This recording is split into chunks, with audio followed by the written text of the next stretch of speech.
안녕하세요, 정진부입니다. 오늘은 해운주, 그러니까 해운주에는 보면은 HMM, 그리고 페노션, 그리고 대한해운, 나머지 또 있긴 있죠. 근데 오늘 세 종목, 그러니까 해운주에 대해서 방송을 한번 해보도록 하겠습니다.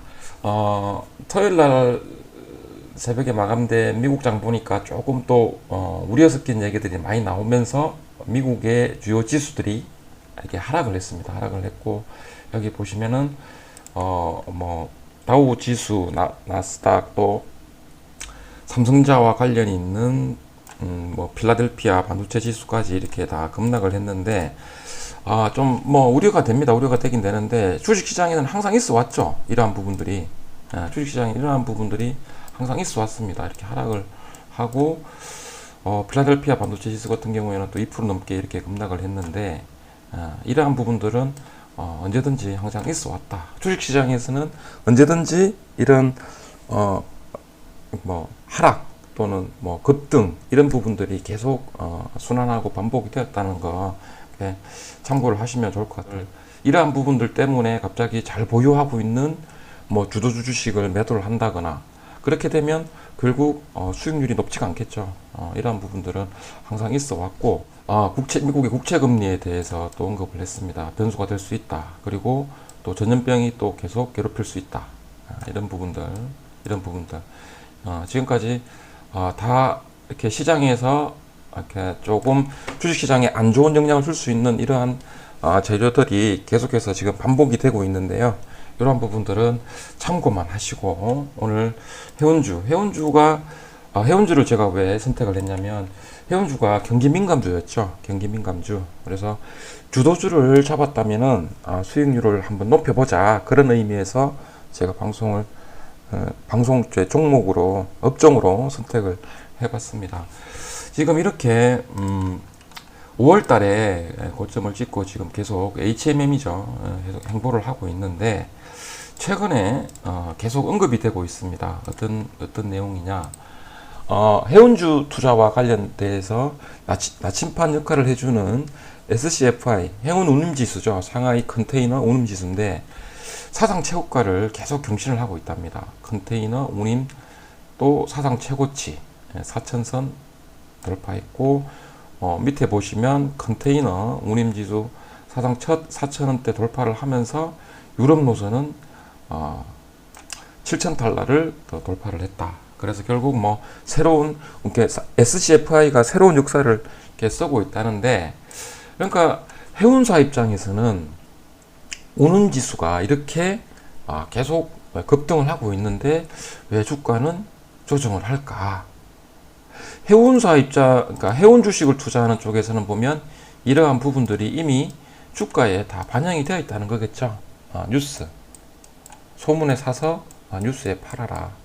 이런 좋은 호재 뉴스가 계속 발표가 되고 있고, 이러한 뉴스에서는 매도죠, 매도. 하지만 우리는 주도주 투자를 하고 있기 때문에 더 지켜봐야 된다. 더 지켜봐야 된다. 그리고 해운사 외에 수출 기업 입장에서는 악재죠. 돈이 많이 들어가니까. 그리고 배가 없으니까. 수출을 해야 되는 화물이 제때 도착할지도 몰라요. 그리고 운임이 계속 올라요. 결국 해운사 외에 화주 쪽이죠. 수출하는 기업 쪽에서는 악재입니다. 악재. 그렇게 생각을 하셔야 되겠죠. 그러면 또 주식시장 격언이 있잖아요. 주식시장 격언. 발생이 된 문제는 해결이 된다. 문제는 해결이 된다. 그러면 해운주하고 수출기업하고 지금 거의 디커플링이잖아요. 반대 상황인데 어떻게 투자를 하면 좋겠느냐. 제 개인적으로는 둘 다 괜찮죠. 둘 다. 해운 운임지수 역시 보면 SCFI 추입니다. 보세요. 급등을 했다가 쉬었다가 또 급등을 하죠. 이렇게 상승을 하면 또 쉬는 구간이 있고요. 또 이렇게 상승을 해요. 그죠? 네. 그래서 운임지수 역시 지금 이렇게 계속 급등을 하고 있지만 발생이 된 문제이기 때문에 또 조치를 하겠죠. 수출 기업들이 힘들어지면 결국에는 또 해운사도 안 좋은 거니까 적절하게 조치를 하겠죠. 경기가 계속 좋아져서 자연스럽게 운임이 상승을 하면 해운사도 좋은 거고, 경기가 계속 좋아지면 수출 기업들도 좋은 거고요. 이렇게 계속 연관되어서 움직임을 보여주고 있는 거기 때문에 둘 다 괜찮다는 얘기죠. 둘 다. 그리고 해운사 같은 경우에는 이 SCFI만 보는 게 아니고 BDI도 봐야 되겠죠. BDI 같은 경우에는 조정하는 흐름을 이렇게 보이고 있습니다. 조정하는 흐름. 네. 급등을 하고 또 조정을 하고, 경기가 좋아지는 게 보이면 또 운임지수가 또 이렇게 상승을 하겠죠. 네. 이런 부분들 항상 이렇게 반복이 되어 왔다. 상승을 하면 또 조정이 들어오고, SCFI 같은 경우에 이렇게 계속 급등을 하게 되면 뭐 해운사에서 임시선박을 계속 추가를 시킨다든지 그러한 조치를 취하겠죠. 운임지수가 계속 높아지면 결과적으로 해운사도 안 좋고 나중에는 안 좋고 수출기업도 안 좋기 때문에 안정이 된다는 거죠. 이런 부분들. 그러면 해운사 같은 경우에 주식 투자 어떻게 하면 좋겠느냐, 어떻게 대응을 해야 되느냐. 지금 당장 여기서 보면 여기서만 지금 조정을 하는 것 같지만 조금만 더 뒤로 돌아가 버리면 급등이 나왔었죠. 그러면 또 조정이 들어왔습니다. 이러한 부분들이 계속 순환하고 반복을 하죠. 그래서 주식시장은 계속 순환하고 반복을 한다 그러잖아요.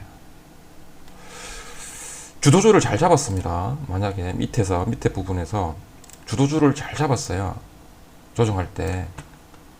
주도주의 특징 제가 말씀을 드렸죠. 주도주의 특징. 주도주뿐만 아니고 주식의 시세를 연구하다 보면은 이렇게 급등, 예전에 이렇게 시세가 급등이 나왔어요. 그러면 주식시장 순환에 따라서 주도주가 바뀌었죠. 그래서 오랫동안 쉬었습니다. 오랫동안 쉬다가 한 방향을 잡으니까 오래 쉬었죠. 방향을 못 잡다가 이렇게 조정을 하죠. 방향을 못 잡다가 방향을 잡았어요. 그러면 여기에서 이렇게 상승을 했고, 또 한 방향을 잡아서 오랫동안 하락을 했다가 방향을 못 잡아서 방향을 잡았어요. 그러면 또 오랫동안 상승하겠죠. 주도주의 특징입니다. 주도주 특징. 방향을 못 잡다가 방향을 잡으니까 한 방향으로 오래 갑니다. 물론 종목 그리고 업종에 따라서 그 상승하는 기간이 다 천차만별입니다. 천차만별입니다. 여기서 보시면 해운주 같은 경우에 여기서 2003년 출발해서 한 4년 정도 상승을 했습니다. 여기서 또 주도주 투자의 필요성이죠. 필요성. 첫 번째가 수익률이잖아요. 주도주 잡으니까 수익률이 엄청 높았죠. 그 다음에 팔기회 줬죠. 주도주의 특징. 주도주 특징 그리고 주도주 투자의 필요성 중에서 두 번째입니다. 필요성. 첫 번째는 수익률이 굉장히 높죠. 그죠? 그 두 번째는 팔기회를 주잖아요. 필요성, 팔기회를 준다는 거예요. 그러면 주도주 외에 개별 테마주, 급등주 같은 경우에는 변동성이 엄청 크기 때문에 팔고 싶어도 제때 팔 수가 없어요. 그래서 주식 초보자인 경우에는 더욱더 주도주 투자가 필요하다. 그러니까 주도주의 특징을 알면은 분명 주도주 투자 하시겠죠. 여기에서 또 여기 월봉으로 보면 팔기회가 월봉으로 보면 오랫동안 주는데, 그러면 일봉으로 봐도 주도주 투자가 왜 좋냐면 여기 고점, 저점 이렇게 보면 진폭이죠. 이게 변동성이 다른 뭐 테마주, 급등주 비해서 이 폭이 작으니까, 변동성이 작으니까 물론 클 수도 있습니다. 클 수도 있습니다. 하지만 확률적으로 봤을 때 주도주가 워낙 강한 시세를 보여주기 때문에 여기서 고점, 저점 여기서 그런 차이가 있습니다. 변동성. 이 폭이 작다는 거죠.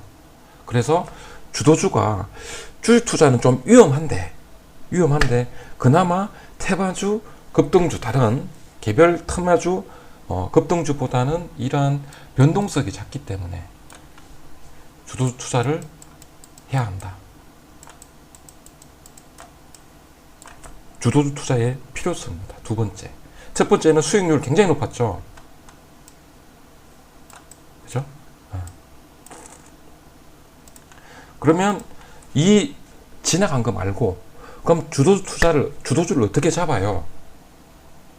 시장이 항상 머물면서 시세를 계속 봐야 되겠죠. 주식시장 격언 있잖아요. 여기 보면 거래량이 없잖아요. 거래량이 없고 계속 방향이 없잖아요. 이럴 때 계속 쳐다보고 있어야 되겠죠. 조용했던 정숙한 여인이 갑자기 춤을 추기 시작해요. 거래량이 터집니다. 그래서 상승을 합니다. 여기에서 잘 봐야 되는 게 갑자기 큰일이 팡 터져가지고 주식시장이 급락이 나왔죠. 이 지점 잘 보시라 그랬죠. 급락하기 이 지점 여기를 기준으로 했을 때 여기가 전고점이잖아요. 전고점을 돌파하는 이러한 부분에서 잘 봐야 된다. 주도주 잡는 방법이라 그랬죠. 그리고 주도주 같은 경우는 주도업종의 대장주잖아요. 주도업종 그죠? 그러면 해운주 운수창고입니다. 운수창고. 조선주는 운수장비, 자동차 운수장비인데 조금 더 세분화시켜 들어가면 조선주, 자동차 이렇게 나눌 수 있겠죠. 그러면 업종 전체를 다 봐야 되겠죠. 주도업종의 대장주, 주도주 잡는 방법입니다. 급락하기 이전에 이 전고점을 강하게 돌파하는 일봉이든 월봉이든 강하게 돌파하는 주식, 그러니까 업종, 해당 업종의 주식, 주도주가 되겠죠. 그러면 이러한 주도주를 잡았다면 주도주의 특징 제가 방금 전에 말씀드린 거 수익률을 높이기 위해서는 예전 이런 주가 추이를 잘 연구를 해라. 특징입니다. 주도주 매수의 기회 잘 안 줍니다. 갈 때 무섭게 가고요. 또 떨어질 때 무섭게 떨어집니다. 그래서 개인 투자자들이 잡기가 상당히 어렵습니다. 하지만 이러한 주도주의 특징들을 알고 있다면 이러한 구간에서 그러니까 머리하고 꼬리는 다 버리고요. 몸통만 먹는다 생각하시면 되잖아요. 무릎에 사서 어깨에 팔아라. 무릎 올라와서 상승해서 강한 흐름, 주도업종의 대장주가 포착이 되면 물어야 되겠죠. 주도주를 잡는 방법입니다. 하락할 때 반토막 냅니다. 이렇게 잘 좋은 시세를 보여주는 가운데서 조정할 때 보면 반토막을 내요. 모르면 나중에 하락할 때 잘 팔았다 그러겠죠. 이렇게 굉장히 좋은 시세를 보여주는데도 불구하고, 그죠? 그래서 여기도 분명히 조정이 들어오겠죠. 아픈 조정이 들어올 수 있습니다. 아픈 조정이 들어옵니다. 이게 아픈 조정. 고통에 대한 대가겠죠. 좋은 수익. 고통에 대한 대가다. 판단은 투자자들이 직접 하는 겁니다. 투자에 참고하시라고 제가 예전에 경험을 공유를 하는 겁니다. 경험을 공유를 하는 겁니다. HMM 뿐만이 아니죠. 페노션도 있습니다. 페노션. 페노션은 HMM보다 좀 약한 흐름을 보였습니다. 하지만 지금 조정하는 구간이 좀 더 한 달 정도 늦었어요. 예. 이렇게 출렁출렁 그리고 페노션뿐만이 아니고 대한해운도 있죠. 대한해운 있습니다. 모양이 전혀 다 다릅니다. 같은 해운 업종인데. 그래서 제가 저번 방송 시간에 말씀을 드렸죠.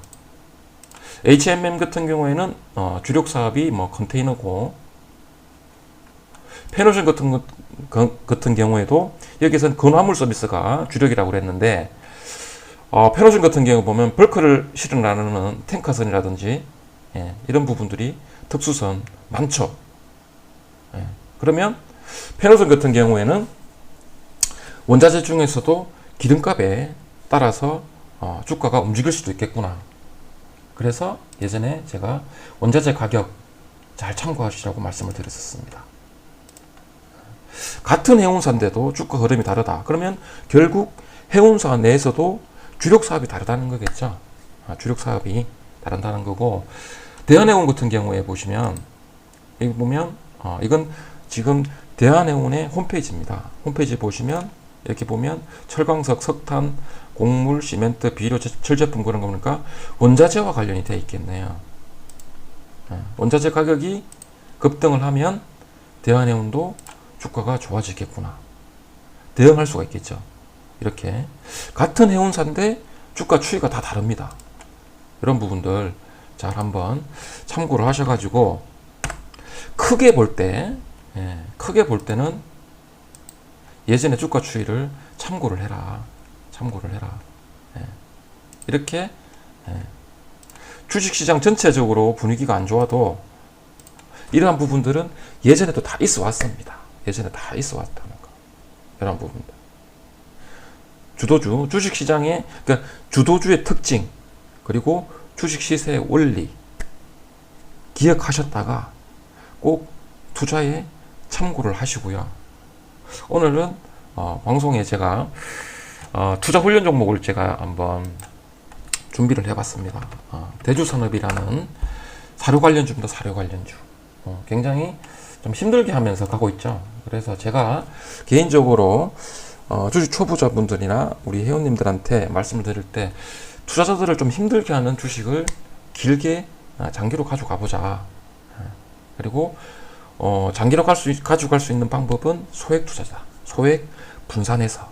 그러니까 주도주들 있죠. 제가 주도주, HM 해운뿐만이 아니고 자동차, 뭐 또 성장주, 삼성전자 같은 주, 그죠? 성장주 이런 식으로 주도주, 업종 대표주들은 분산해서 다 사고, 또 그 외에 소형주 있죠. 작은 주식들, 작은 소형주들 보면 스몰캡이 있어요. 스몰캡. 그리고 저는 또 개인적으로 하이테크 쪽은 별로 관심이 없어요.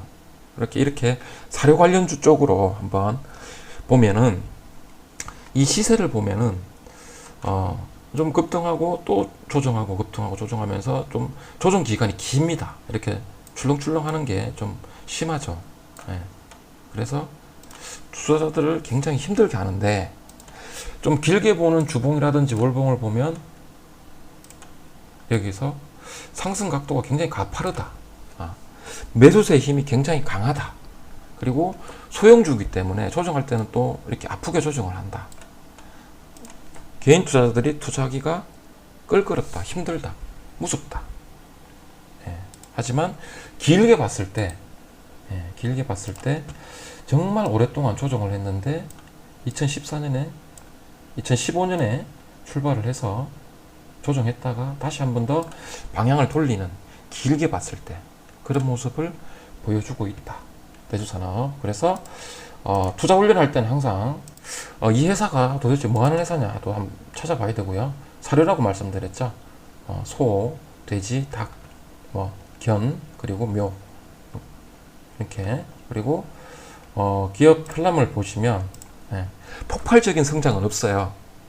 폭발적인 성장은 없습니다. 하지만 꾸준히 성장하는 그런 모습을 볼 수 있다. 돈을 조금씩 잘 벌어들이고 있다. 꾸준하게. 그래서 길게 가져갔을 때 투자자들한테 좋은 수익률을 줄 수 있지 않을까. 제 개인적인 생각에. 그래서 소액으로 장기 투자하기 위해서 분산 투자. 그래서 소액으로 투자 훈련을 한번 해봤으면 좋겠다. 이렇게 말씀을 드립니다. 어디까지나 저의 개인적인 생각이기 때문에 모든 판단은 투자자 여러분들이 직접 하시기를 바라겠습니다. 오늘 방송은 여기까지 하겠습니다.